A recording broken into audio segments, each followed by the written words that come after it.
Patricia. Lagi seorang lelaki. Ini Naufal. Belon ni ada isi dia. Jadi saya nak kamu berempat Hijrah, Dia, Naufal dengan Patricia, tolong pecahkan belon ni dengan serta ikut kiraan saya. Okey. 1, 2, 3. Kita mula dengan Naufal dulu. Naufal dapat apa? Okey, bendera apa? Duduk kat bawah. Bendera apa? China. Okey, duduk. Okey, Hijrah. Bendera apa kelas? Bendera Malaysia. Okey, duduk Hijrah. Okey, Patricia. Selesai. Bendera? Bendera? Thailand. Okey. Dia. Bendera? UK. United Kingdom. Okey, duduk. Apa persamaan keempat negara ni? Apa dia? Okey, salah. Tempat bersejarah. Lagi? Bahan sejarah. Okey, tempat peninggalan bahan sejarah. Okey. Jadi, untuk tajuk apa yang kita akan belajar hari ni? Cuba teka. Apa yang kita nak belajar hari ni? Ni semua ni apa ni? Tempat bersejarah. Okey. Kita hari ni kelas kita untuk pada hari ini kita nak belajar apa? Lokasi sejarah. Tadi saya sebut tadi kan ada China, ada apa tadi? Thailand, ada apa lagi? Malaysia lagi? United Kingdom lagi? Itu je kan? Malaysia, China, United Kingdom, Thailand. Okey. So hari ni kita nak belajar lokasi, zaman, lokasi tu apa? Tempat lah kan? Tempat lah. Okey. Lokasi prasejarah ni wujud di dua kawasan, iaitu kawasan Lembah Sungai dan Gua. Lembah Sungai. Okey, kenapa orang kata kawasan prasejarah ni wujud dekat Lembah Sungai? Kenapa juga wujud dekat Gua? Sebab apa? Sebab manusia dulu tinggal dalam gua ataupun lembah sungai. Sebab apa dia duduk kat situ? Sebab nak meneruskan kehidupan, mencari perlindungan. Okey, yang kedua. Apa pula fungsi lokasi dan tapak? Ni, okey, yang pertama kita tengok apa dia yang pertama? Tapak. Tapak apa? Pertempatan. Kita nak tengok kawasan mana yang ada, sebab itulah dijadikan lokasi zaman prasejarah. Okey, tempat tinggal mereka. Yang kedua apa dia? Kuburan. Macam mana manusia zaman dulu dia apa? Dikubur. Tu antara lokasi-lokasi yang dipilih, iaitu tapak kuburan. Kita nak tengok apa dekat dalam kubur tu. Rangka manusia. Yang ketiga, bandar. Bandar ni menunjukkan perkembangan awal tamadun manusia. Okey. Apa ni zaman apa yang saya kata semalam? Okey, kita belajar dah semalam kan? Zaman batu ada 3, zaman Paleolitik, zaman Mesolitik, yang ketiga zaman Neolitik. Okey, zaman antara tiga zaman tu, zaman mana yang paling moden? Zaman Neolitik. Zaman batu. Okey, antara tiga zaman batu tu yang paling moden adalah zaman Neolitik. Okey, yang ketiga kawasan perburuan. Kenapa kita nak cari dekat kawasan perburuan ni? Sebab manusia dulu mereka suka buat apa? Memburu binatang. Sebab mereka nak cari apa untuk kehidupan ni? Makanan. Okey. Yang keempat, kawasan pembuatan alat batu.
Culture Organization.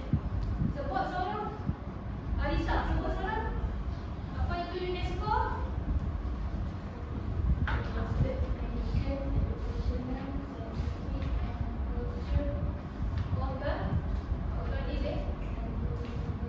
Okay, duduk. Thank you, Alisa. United Nations Educational, Scientific and Culture Organization. Apa itu UNESCO? Apa fungsi UNESCO? Fungsi dia untuk melindungi tapak warisan. Warisan apa? Dunia. Untuk melindungi tapak warisan dunia. Boleh? Okey. Okey, kita nak tengok lokasi yang pertama. Apa tu? Shower. Di mana? Perancis. Okey. Dia merupakan tapak seni prasejarah. Okey. Ni apa benda ni? Apa tu? Lu apa? Ni dekat mana ni? Dalam apa ni? Nama apa?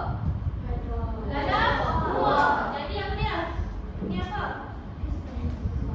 Lukisan. Lukisan apa macam haiwan lah. Yang menggambarkan manusia dulu kehidupan dia memburu di dalam. Okey. Kita tengok yang seterusnya. Gua Altamira di Spanyol. Tahu tak itu negara Spanyol apa? Apa dia? Yang tengok bola. Tahu? Okey. Gua Altamira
Tepe daripada Turki, Lenggong daripada Malaysia.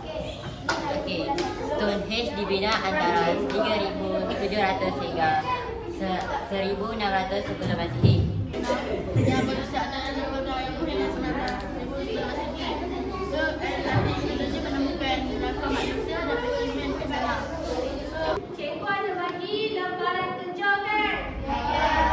Ada 2 bahagian iaitu bahagian A, soalan objektif, ada 5 soalan dan bahagian B, jawapan pendek dan ada juga 5 soalan. Jadi cikgu nak awak gunting dan tampalkan dalam buku latihan. Kalau tak sempat buat sekarang, nanti buat dekat rumah. Okey, boleh?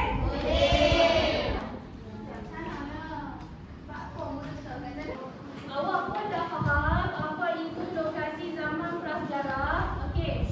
Kita belajar tadi kan lokasi zaman prasejarah ada dekat dunia dan di Asia Tenggara. Asia Tenggara.